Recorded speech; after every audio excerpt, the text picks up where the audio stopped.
না পাঠালেও বিচার চলতে কোনো বাধা নেই বলে জানিয়েছেন আন্তর্জাতিক অপরাধ আইন বিশেষজ্ঞ টবি ক্যাডম্যান। চিফ প্রসিকিউটরের ও তদন্ত সংস্থার কর্মকর্তাদের সঙ্গে বৈঠক শেষে তিনি একথা বলেন। ক্যাডম্যান জানান, আন্তর্জাতিক মানদণ্ড বজায় রেখেই জুলাই আগস্ট গণহত্যার বিচার চলছে। বিস্তারিত কাজী পাপ্পুর রিপোর্টে।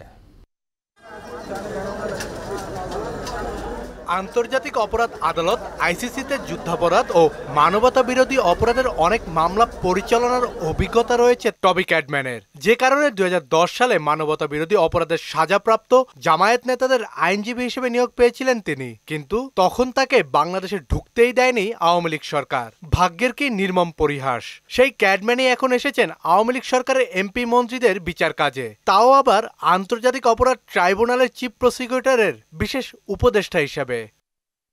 বুধবার সকালে আন্তর্জাতিক ট্রাইব্যুনালে এসেই বৈঠকে বসেন প্রসিকিউশন ও তদন্ত কর্মকর্তাদের সঙ্গে। পরে গণমাধ্যমের মুখোমুখি হন এই ব্রিটিশ আইনজীবী।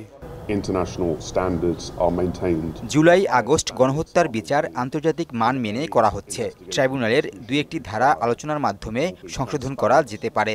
গণহত্যার বিচার নিয়ে আন্তর্জাতিক আদালতে যাওয়ার সুযোগ রয়েছে। শেখ হাসিনাকে নিয়ে এক প্রশ্নের জবাবে তিনি বলেন, ভারত একটি গণতান্ত্রিক রাষ্ট্র, তারা নিশ্চয়ই বাংলাদেশের বিচার ব্যবস্থার প্রতি সম্মান জানিয়ে জুলাই গণহত্যার প্রধান আসামি শেখ হাসিনাকে ফেরত পাঠাবে। ভারত যেহেতু একটি গণতান্ত্রিক রাষ্ট্র, আশা করি তারা বাংলাদেশের রুল অব লর প্রতি শ্রদ্ধা দেখাবে। বাংলাদেশ থেকে যদি শেখ হাসিনাকে আনুষ্ঠানিকভাবে ফেরত চাওয়া হয়, সেটির প্রতি শ্রদ্ধা জানিয়ে ভারত শেখ হাসিনাকে ফেরত পাঠাবে।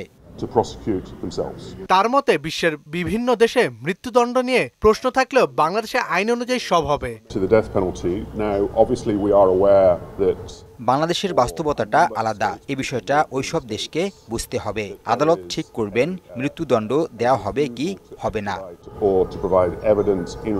আসামি পক্ষ চাইলে বিদেশি এমন উপদেষ্টা নিয়োগ দিতে পারবে বলে জানান চিফ প্রসিকিউটর তাজুল ইসলাম। ডিফেন্সের পক্ষ থেকেও তারা যদি এই ধরনের কনসালটেন্ট নিয়োগ করতে চান, তাদের পক্ষে অ্যাডভাইস গ্রহণ করার জন্য সেটাও তারা করতে পারবেন, কিন্তু তারা কোর্ট রুমে লয়ার হিসাবে সরাসরি করতে হলে বার কাউন্সিলের পারমিশন ছাড়া করতে পারবেন না। বর্তমানে ট্রাইব্যুনালে আওয়ামী লীগের এমপি মন্ত্রী সহ কয়েকজনের বিচার চলছে। কাজী পাপ্পু, মোহনা সংবাদ, ঢাকা।